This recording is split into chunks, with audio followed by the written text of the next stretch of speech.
Coming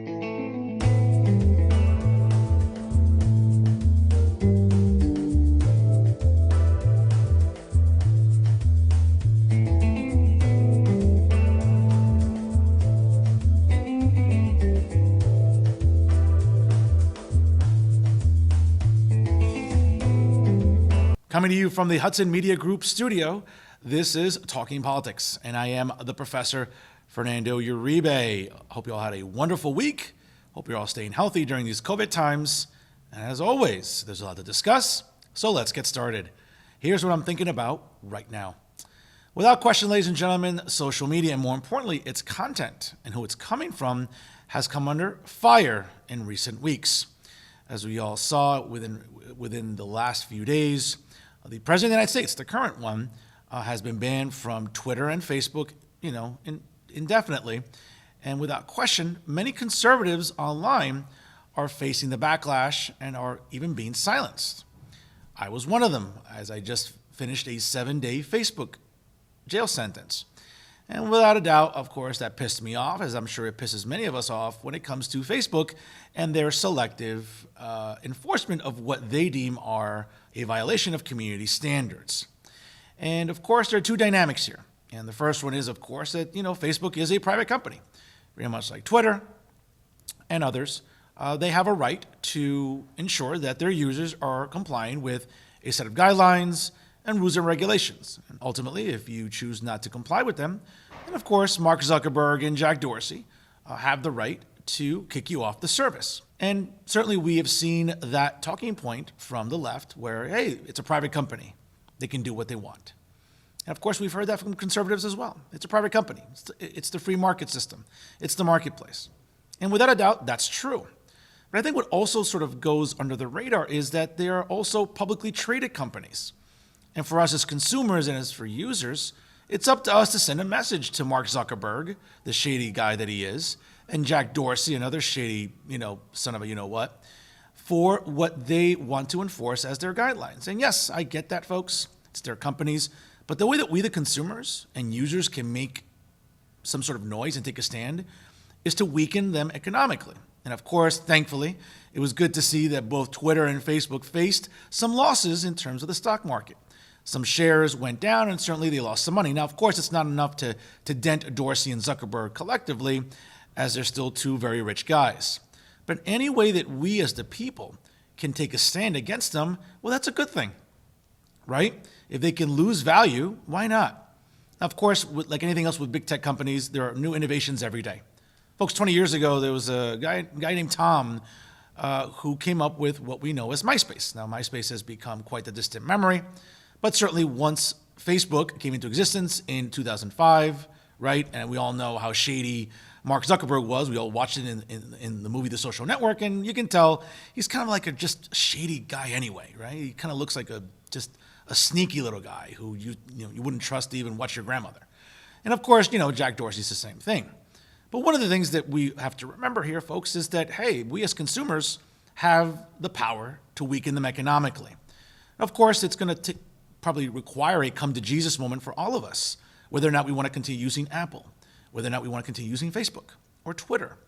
Because you know what? Ultimately, there are some competitive alternatives on other platforms. Of course, they're being silenced as well. I was on Parler, and of course, my Parler was shut down.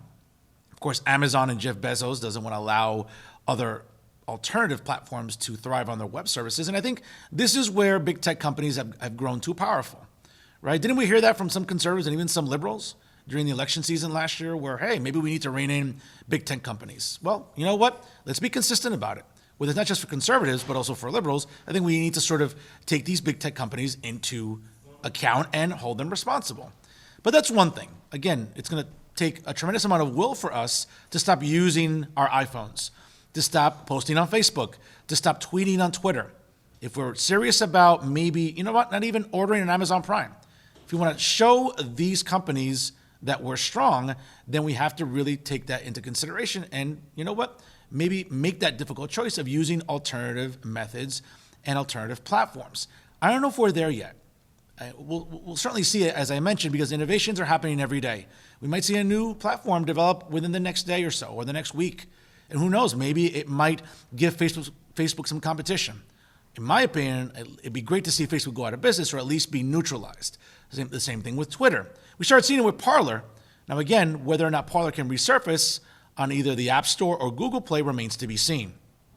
But the second dynamic I also want to mention about social media content is the hypocrisy. Yes, folks, the hypocrisy. Now, again, if you read the full transcript, okay, and this is not me being bombastic or hyperbolic, if you read the full context of his words, the president didn't incite anything. But you know who was inciting things last summer?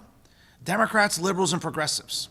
You want me to name them? Not a problem. Nancy Pelosi, Ayanna Pressley, Alexandria Ocasio-Cortez, Maxine Waters. Take your pick, folks. There's tons of quotes you can find. And remember, while a lot of you may have a short memory, the internet doesn't. And you know what? I'm old enough to remember when last summer, hey, didn't we hear, trash TV hosts like Chris Cuomo and Don Lemon and all the other idiots on MSNBC talk about, oh, these are peaceful protests. Hey, people need to make noise. People need to, maybe be, rambunctious.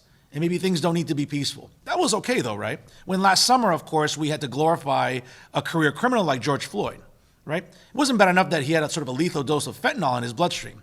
And by no means was the police officer who killed him right by any means. He should be prosecuted and to the fullest extent of the law. He should face a jail sentence. But to glorify a career criminal like George Floyd is all we saw last summer, right? While many of you maybe had family members who couldn't, be buried properly or you couldn't go to funerals because of COVID-19, hey, George Floyd had a glorious funeral in Minneapolis, okay?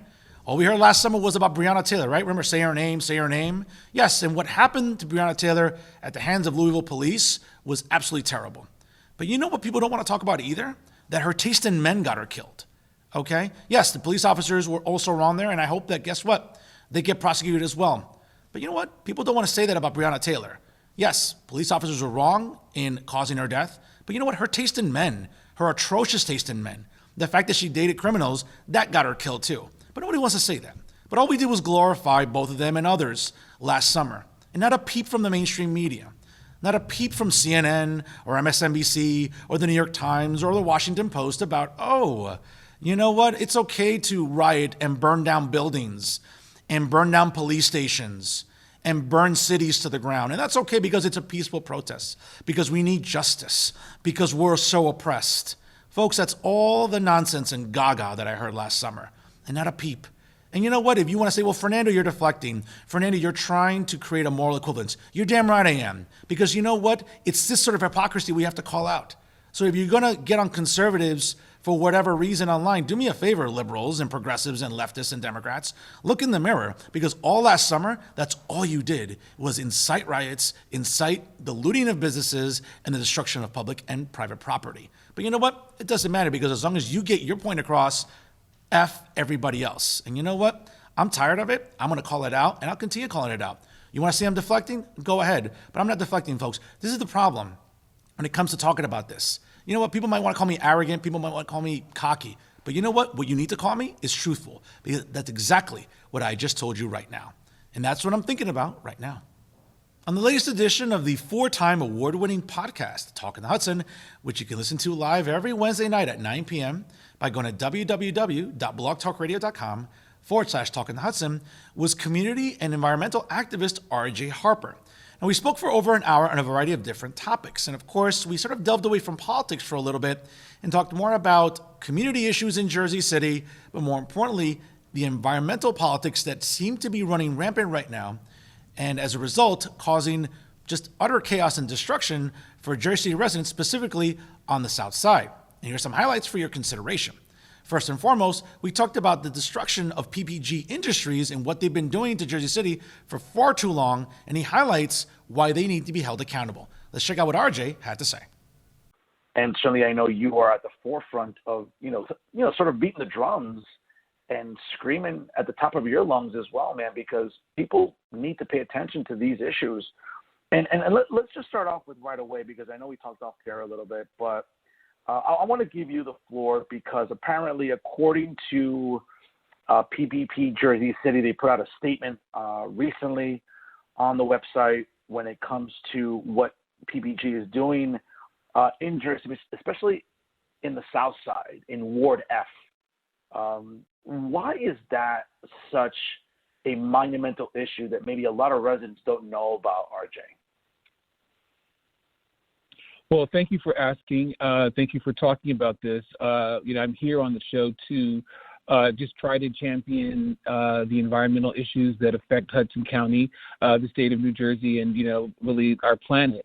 And because I'm a resident in Jersey City, I've had the opportunity to be on, shows like yours to talk about just many of the environmental issues that people in Jersey City, because of the transient nature of people who come to Jersey City, people don't always really understand, like what's going on in the environment.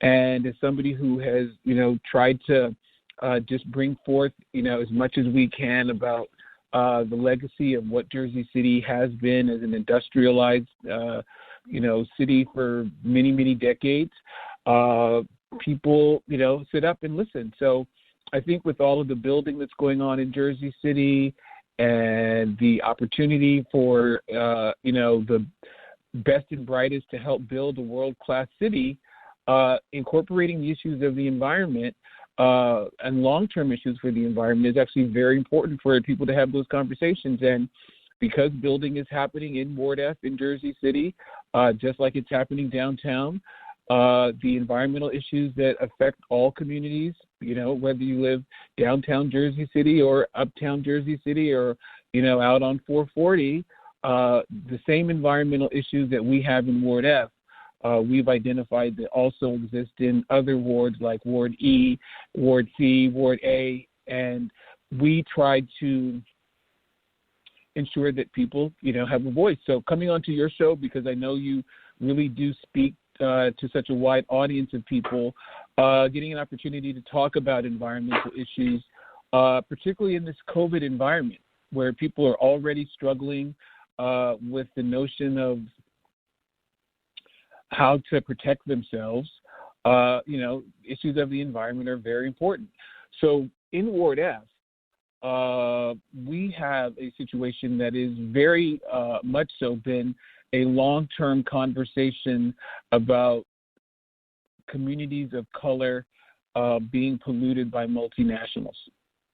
Without a doubt, PPG Industries need to be taken into account. And you know what? They need to be held responsible for the negligence that they've been engaged in for far too long. It's good to see Mr. Harper sort of outline the case against them and why more of us need to sort of take a stand, as there's a court date coming up virtually where, hey, as a community, we need to speak up and hopefully talk to the judge whenever there's a public portion and explain why we feel so marginalized, not just in Hudson County, but anywhere the developers are taking advantage of the landscape and, more importantly, maybe toxifying our communities. Secondly, we talked about sort of the impact that the environment and, more importantly, cases like PPG Industries and others are sort of going under the radar when it comes to our judicial system. But it seems that there's a light at the end of the tunnel where now the judicial system is starting to take companies like PPG Industries and others into account and to hold them responsible for their reckless practices. Let's hear what Mr. Harper had to say. Even still in 2021, with so much activism that we have been preconditioned to, right, in our political climate, about the environment, about climate, about waste. I mean, we've grown up watching movies, right, for a lot of us when it comes to pop culture, exposing this sort of reckless behavior. I mean, you go back to like the late 90s, early 2000s, Julia Roberts gave fame to Erin Brockovich, that activist down in the Midwest, and others that we've seen that, have brought this into the forefront. And it would seem that even years later, even with so much activism and so many eyes on this issue, that for whatever reason, companies like PPG Industries and others are still not being held accountable. Perhaps the courts are not being punitive on them like they should. It has to be frustrating for someone like you, an activist who is so invested in this, to see that, for lack of a better word, there's apathy, I think, a lot in our judicial system when it comes to this. Is that fair to say? So I do feel that there's more to be done I'm very happy that you did mention Erin Brockovich in your analysis of, what her impact has been in trying to raise the bar of the American, public about issues of environmentalism. Erin Brockovich was very helpful to me personally here in Jersey City for questions that we needed to ask in our attempt to try to get to some of the information when we were first starting out on this sort of environmental journey in Ward F, trying to get to some real answers about, what are the problems with the system that a community like Ward F in Jersey City could have been allowed to have that amount of, 1.2 or 3 million tons of toxic waste in a residential community for 30 years, and nobody ever did anything about it, And her explanation to me was, just that, Jersey City is one small microcosm of a very, very bad problem that is replicated time and time again across communities, many communities of color in particular. And because of just, many residents' lack of understanding of the environmental laws, those communities don't know how to protect themselves from these toxic companies. And that has just been the reality. And so, fortunately, in Ward F, residents have stood up, residents have sued, and yet, it's clear that Honeywell, PPG, many of the other polluters here who have, essentially damaged this community don't feel obligated to do anything until they get dragged into court. Without a doubt, it was a very informative episode, and certainly you can listen to it in its entirety by once again going to www.blogtalkradio.com/Talking Hudson. And these are the exclusives I'll continue to bring you in 2021. Because, ladies and gentlemen, on Talking Hudson, it's not just about politics, but it's about discussing issues important to the community, whether it's about the environment, whether it's about economics or anything else. You'll hear those exclusives once again via Talking Hudson every week live at 9 p.m. via Blog Talk Radio. And I have some local stories for your consideration. And let's start off in Jersey City, and certainly a shout out to John Hines via the Hudson County View for his report on this story. And now it's being stipulated that the Hudson County Board of Freeholders, not the commissioners, folks, I'm not going to subscribe to this politically correct nonsense. So you know what? Hey, if you don't like it, too bad. But they've decided to vote to limit the public portion to 3 minutes each, and a total of 2 hours is what the meetings will now be. Now, the Hudson County Board of Freeholders are slated to vote on the first reading of an ordinance that would limit the public portion of their meetings to 3 minutes per speaker and 2 hours overall. Quote, according to Freeholder Bill O'Day, obviously I'm opposed to this, but my biggest concern is the limit to 2 hours. 2 hours is 2 hours. It doesn't say at least 40 speakers can speak. He explained that, for example, if one speaker is given an extra minute to speak, the meeting is then cut to 39 speakers overall, and so forth and so on, if the public portion is to end exactly after 120 minutes. Freeholder O'Day also wondered how only 40 or so speakers will be selected if 100 hands are raised, for example, on Zoom. The way all of the board meetings will be conducted until further notice, after an 8-1 vote at the special meeting this past week. Freeholder Fanny Cedeno was the only freeholder to vote no on the measure. Now, Freeholder Al Cifelli out of the 9th District, who seconded the agenda item after it was introduced by Freeholder Chair Anthony Verneri out of the 8th District, said that the chair and the rest of the board would have discretion to extend the public portion beyond 120 minutes if they saw fit. According to Freeholder Verneri, quote, the problem that I find is that about 3, 4, 5 hours, 30, 40, 50 speakers, I think that's cumulative in nature. And after a while, a lot of those voices are the same, and that also becomes cumulative. Now, between November 24th, when the freeholders approved renewing the contract with ICE for up to another decade, the public comment lasted for over 9 hours, and the meeting lasted for a total of 12 and a half hours. Now, extended remarks from the public continued through December and actually started, at the meeting prior to the actual ICE vote, but were cut short on December 23rd after 4 elected freeholders left the meeting early, leaving no quorum for the session to proceed. Again, in addition, freeholder Anthony Romano out of the 5th District in Hoboken, the vice chair of the board, indicated he supports the new measure since members of the public sometimes opt to use their full 5 minutes until their time runs out, even if they're not speaking the entire time. Additionally, he said that this will also cut out unnecessary back and forth with members of the public, in particular to those who are only interested in name-calling and hurling insults. Well, folks, I'm ecstatic about this because as we all know during the recent meeting where it lasted over 12 and a half hours. Folks, I can't imagine being stuck there for almost half a day listening to a lot of the bleeding heart nonsense that we heard from all the social justice clowns and the woke fools that are living in Hudson County. I get it. They were outraged about the ICE contract. They decided to act like children, masquerading as activists. They've gone to harass the county executive at their home. They've, vilified these freeholders on social media. They've gone to other events where freeholders are having fundraisers. They've been an absolute nuisance. I get it. But you know what? You have to applaud the freeholders for this because we just can't let these meetings run amok. We just can't let them become chaotic.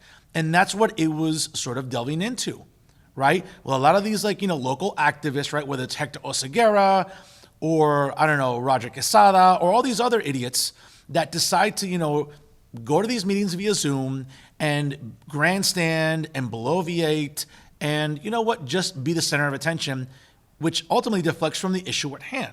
So, for example, when it comes to the ICE contract, I get it. They're outraged. They feel that living conditions at the Hudson County Jail in Kearney are not suitable, which they are because they've been, examined and they've been inspected. So that's nonsense. Okay. But furthermore, what we've seen is their propensity to just go out there and be on these Zoom meetings and just engage in name calling and insults. Okay, calling freeholders everything from white supremacists to racists to bigots to xenophobes. Folks, none of those names apply. I know all the freeholders, specifically starting with Chairman Verneri. And the last thing you could ever call him is a racist or a bigot. But you can't say that to, again, these fools like Hector Oseguera or progressive Democrats of Hudson County or progressive Democrats of New Jersey. All these idiots, all they know is name calling. That's all they know. All right. And that's what has consumed these meetings. So bravo to the Hudson County Board of Freeholders. Yes, the freeholders for taking a stand. And yes, we don't want to limit people's right to speak because they're taxpayers and residents and homeowners and everything else. But at the same time, we need to have some sort of order because if we don't have order, we have chaos. And that's what these recent meetings have delved into. I can't imagine, ladies and gentlemen, that a public portion of any meeting went 9 hours. That's crazy to have these people sitting there. They have lives, they have children, they have families to attend to. And for a lot of these, again, activists, right, who are just basically acting like children, it's a disgrace. So I'm glad that the freeholders took a stand, and hopefully it'll teach these people to at least conduct themselves in an orderly manner when it comes to public meetings. And another local story in Jersey City, and specifically as it pertains to the 31st Legislative District, Assemblywoman Angela McKnight is saying that New Jersey must work together in light of a recent FBI report of planned mass protests coming up this weekend or early next week. Once again, shout out to John Hines with Hudson County View for his report on this story. And in light of the fact that the FBI is reporting that there are indeed the possibility of planned mass protests taking place in all 50 states ahead of President Donald Trump leaving office on January 20th, the Assemblywoman from the 31st Legislative District said that everyone in New Jersey must work together to remain safe. Quote, the FBI is reporting that armed protests are being planned in all 50 states in the days before the next presidential inauguration. We've seen the wreckage left by rioters at the Capitol last week and mourn the loss of life. We must work together, New Jersey, to ensure our citizens and our capital remain safe. The times we are now in are unprecedented, extremely troubling for our country that continues to work to save lives in its second year of a pandemic, and these times require steadfast vigilance from each of us. Now, the Assemblywoman also urged that any state residents who sees or learns anything about a potential protest should contact the New Jersey Department of Homeland Security at 1-866-4SAFE. That's 1-866-472-3365 immediately, or to go to their website. Now, the FBI has revealed that protests across the country are planned if the president is forced out of office before Joe Biden takes office on January 20th. Well, folks, what's very interesting is, if you all know, the FBI knew of potential protests leading up to what happened at the Capitol before, but they chose to do nothing. And of course, obviously we all know how the mainstream media treated that story. But listen, I applaud the Assemblywoman for trying to, be vigilant here, but what she's really doing is pandering here. Because you know what? She can even get her legislative district in order. Have you ever been to the south side of Jersey City? You ever walked on Bergen Avenue in the daytime, much less the evening? You ever walked on Martin Luther King Drive? Folks, it's a disaster. It's a dump. So I get it while the Assemblywoman wants to, look all noble and everything about sort of diffusing this problem. I think she needs to sort of worry why her district looks like such a disaster. I mean, there's another word I could use, but this is a family-friendly program, and I have to keep it PG. But we all know what the word is. It's a blank hole down there, and someone needs to call it out. So I think the Assemblywoman needs to sort of focus on her own district before what's going on, in Washington D.C. should be on our radar. And also when she's talking about, the fear of riots, well, I didn't hear her being too concerned last summer, as I alluded to during my opening monologue, about what was going on, right? When BLM and Antifa were burning down cities and burning down police stations and, throwing Molotov cocktails at police cars or burning down or, vandalizing private and public property. But, for some reason, mysteriously, Angela McKnight was very quiet last summer when it came to that. But when it came to the Capitol building, she was as outraged as everybody else on the left. But of course, that selective moral outrage seems to be going around these days. Lastly, we'll stay in Jersey City as U.S. Representative Abio out of the 8th Congressional District here in Hudson County has decided to endorse Jersey City Mayor Stephen Fulop as he seeks re-election later on this year in 2021. Again, thank you to John Hines with the Hudson County Review for his report on this story. Now, Representative Series has gone on to say that Mayor Fulop has shown true leadership by bringing people together with one goal in mind, which is to keep Jersey City moving forward. And I'm proud to add my support for him and his entire team in a statement released this past week. The representative out of the House said, quote, "The fact that the mayor has been able to grow his coalition and add new, highly respected voices like Amy DeGise and Richard Buggiano to his team shows that he understands the value of relationship building and working together for a common purpose. Jersey City's future has never been brighter, and I'm excited to continue working with Mayor Fulop and his team." Certainly, folks, it's quite a surprise to see Representative Series endorse Mayor Fulop because, as we all know, back in the summer of 2018, Mayor Fulop was trying to engage in a coup of Hudson County Executive Tom DeGise, and we all know how much that pissed off not only the senior U.S. Senator Bob Menendez, but also U.S. Representative Abio Series. Clearly, that bad beef is behind them, and certainly it looks like Mayor Fulop is going to indeed be unstoppable as he seeks a third term here in 2021. We'll keep you posted on additional endorsements in the weeks and months ahead, but without a doubt, Stephen Fulop looks quite powerful looking into his possibly a third term as the mayor of Hudson County's largest city.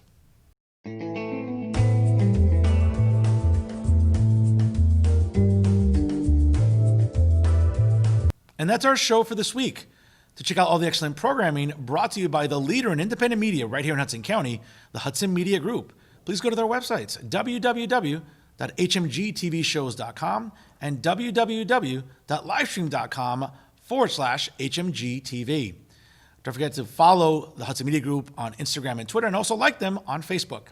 And as a reminder, ladies and gentlemen, live every Wednesday night at 9 p.m., you can check out the 4-time award-winning podcast, Talking the Hudson, by going to www.blogtalkradio.com/Talk on the Hudson. All the episodes are available anywhere, anytime from any PC, Mac, smartphone, or tablet. And always remember, if it's unbiased, unfiltered, and unafraid, it's always talking politics right here with the Hudson Media Group. I'm Fernando Uribe. Thank you so much for watching.